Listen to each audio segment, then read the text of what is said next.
Les marchés financiers avec IG Markets, CFD Trading.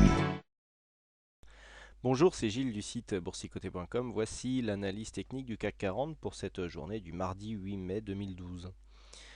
Avec donc une rechute sur le CAC, puisqu'après une ouverture donc sur le plus haut de la séance à 3190,18, nous avons marqué un point bas à 3111,11 pour terminer en clôture à 3124,80. Le CAC perdant 2,78% sur cette séance, plus de 89 points perdus par rapport au cours de clôture. Et donc, comme je vous le disais hier, nous étions ici dans cette séance de hausse, mais qui pour l'instant ne remettait pas en cause la phase baissière dans laquelle nous étions. Eh bien, nous avons confirmation aujourd'hui et nous allons voir que il y a aujourd'hui beaucoup plus de signaux baissiers que de signaux haussiers. En ce qui concerne les indicateurs, donc nous avons un RSI qui est en zone neutre, sans trop de tendance, très peu d'indications nous est donné sur ce graphe. Au niveau du stochastique, on est toujours sur une phase d'annulation ici du mouvement haussier. On ne considérera pas que nous avons un signal baissier sur cet indicateur. Le MACD, comme je vous l'expliquais hier,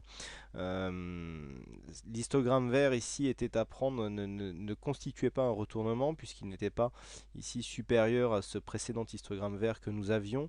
En fait, ce n'est ni plus ni moins qu'une hésitation du point de vue de cet indicateur. On le voit bien, ici on avait une phase de retournement, on commençait à baisser. Cet histogramme ici finalement est venu ralentir la baisse, mais on voit aussi aujourd'hui que nous confirmons donc le retournement baissier par cet histogramme rouge et qui est venu se placer sur un niveau inférieur de ce qui était même il y a deux séances. Suite à la séance de vendredi, donc confirmation du mouvement baissier, donc la continuité du mouvement baissier sur cet indicateur. Alors les volumes, c'est aussi intéressant, donc on a eu le retour de pas mal d'investisseurs aujourd'hui. Donc comme je vous l'indiquais hier ici, séance de hausse hier avec peu de volume malgré une belle volatilité, et aujourd'hui séance de baisse avec des volumes supérieurs. Donc on est toujours ici sur un mouvement où les séances baissières ont des volumes supérieurs aux séances haussières. Donc la tendance de fond reste baissière, volatilité moindre par rapport à ce que nous avons eu hier, mais légèrement au-dessus de la moyenne. Donc on continue donc sur ce mouvement, c'est typique finalement à la lecture des indicateurs, c'est assez clair. La moyenne mobile 20 exponentielle, encore une fois, nous donne une vue très... Elle a joué parfaitement son rôle puisqu'on est ici sur une phase de baisse. Vous voyez, on avait eu ici, je vous l'avais dit, lorsque nous étions sur cette phase, on avait eu un quasi-contact ici sur cette moyenne mobile. On était revenu chercher la moyenne mobile 20 exponentielle.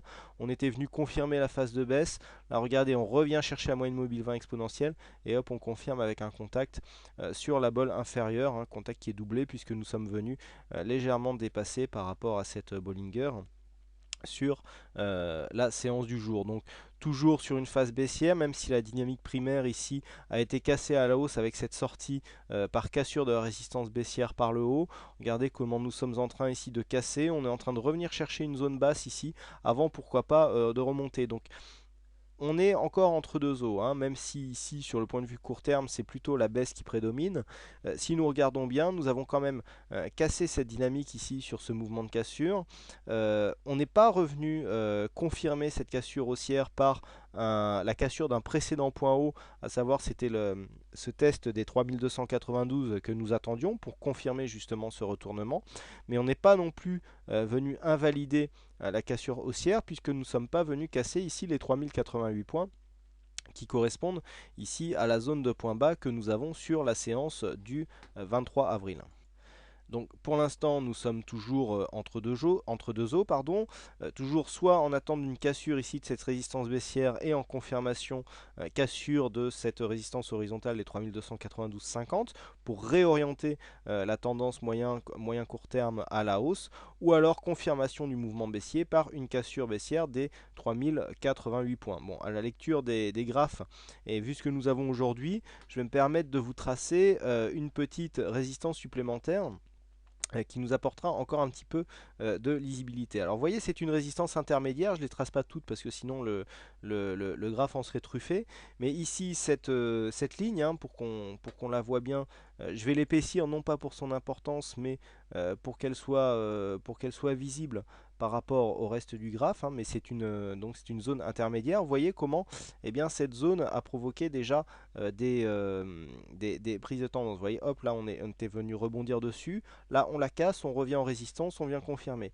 Ici on remonte, on casse à la hausse, on la reconfirme comme un support. Là on hésite, on casse, d'accord? Ici on casse, on descend, on revient ici et hop, là on redescend sur cette zone et on repasse en dessous. Donc là on est vraiment sur une cassure en deux temps. Donc la zone d'overlap ici sur le mouvement se situe plus sur la zone des 3210 points, mais on voit qu'on est venu ouvrir sur cette zone et que donc le fait, suite à une ouverture sur cette zone, de confirmer une baisse, eh bien, nous met plus dans une orientation court terme baissière qu'une probabilité haussière, avec donc un retournement. Alors on a encore une possibilité de retournement ici sur la zone des 3200, des 3090 points. On a la bolle inférieure ici qui risque de freiner un petit peu la chute, mais on peut avoir des chutes, hein, qui se font le long de la bolle inférieure, hein, comme nous avons eu ici sur cette phase. Rien n'est réellement acquis. Sur cette phase de baisse ici, si nous confirmons la cassure des 3127, le prochain objectif se situe à 3060 sur le CAC Cash. Hein, beaucoup de versements de dividendes en ce moment, ça peut provoquer certaines erreurs de calcul, notamment pour ceux qui utilisent des produits dérivés, hein, que ce soit CFD ou même les turbos. Hein, je rappelle que le versement des dividendes donc, provoque des changements dans les calculs de ces produits dérivés. Donc il faut faire attention à ça. Donc ici sur cette analyse, ce que l'on peut remarquer, c'est que nous sommes dans une phase de reprise baissière. Donc on est, je le rappelle, pour le fond de la tendance, cassure ici, test de la moyenne mobile 20 exponentielle, on confirme là sur la bolle inférieure. Et donc là on peut s'attendre à une poursuite de la dynamique, d'autant plus que suite à cette bougie ici qui marquait un avalement haussier, on est quasiment en train de l'invalider, même si l'invalidation totale se fera par la cassure du point bas ici l'avalement, à savoir les 3104,49 qui n'ont pas été cassés en séance. Donc pour l'instant on est sur une phase ici en attente de confirmation. Donc première confirmation, on aura sur le mouvement court terme une possible cassure des 3104 puis des 3088 en cas de continuité baissière qui nous donneront un objectif à 3060. Donc ça, tant que nous sommes sous 3127, on est sur une phase de continuité baissière, donc au niveau de la dynamique. Zone neutre qui se situe entre ici cette zone des 3125-127 et la résistance intermédiaire que je viens vous tracer à 3190 points.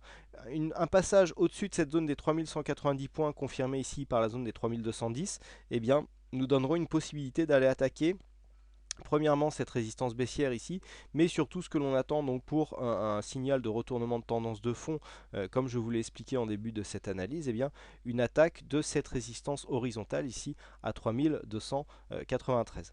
Donc voilà ce que l'on peut dire ici sur cette analyse. Donc bien évidemment, la tendance reste toujours orientée à la baisse d'un point de vue court terme. Et donc, je situe un premier objectif ici à 3060 avec une possible cassure qui pourrait nous emmener bien plus bas, mais on en reparlerait si toutefois cette cassure eh bien, se faisait prochainement. Voilà ce que l'on peut dire donc sur cette analyse technique. Aujourd'hui, donc il y a deux gagnants au jeu du fixing, c'est Olive 007 et JL 68. Donc bravo à vous deux, c'est rare, hein, d'avoir des ex-aequo au fixing. Et puis dans les nouvelles du site, je pense que vous avez dû recevoir la newsletter vous signalant la création d'un service programmation. Donc Bertrand, que j'interviewerai prochainement en live sur le site Boursicoté, un peu pour vous présenter, puis pour qu'il vous donne un petit peu sa vision du trading tel qu'il se fait en institution, puisque donc Bertrand qui programme ces robots est un ancien trader professionnel, hein, qui a donc opéré sur les places boursières à New York, et il vous montrera donc sa vision un petit peu de ce qu'est le trading. Vous verrez que eh bien, ce que nous faisons tous, hein, est très différent de ce qui peut s'opérer en salle des marchés, notamment dans les desks bancaires, donc au point de vue professionnel. On verra que le trading est totalement différent. Donc, création d'un service de programmation donc, qui sera dirigé par Bertrand, donc, qui est déjà le concepteur des robots qui sont en vente dans la boutique numérique. Et puis, eh bien, j'espère que ce nouveau service répondra à l'attente de certains d'entre vous eh bien, qui sont désireux de programmer leur propre stratégie. Voilà donc ce que l'on peut dire sur cette analyse. Il ne me reste plus qu'à vous souhaiter à toutes et à tous une bonne soirée, bonne chance dans votre aide et je vous donne rendez-vous dès demain pour de prochaines analyses techniques en vidéo. Bonsoir à tous. Les marchés financiers avec IG Markets, CFD Trading.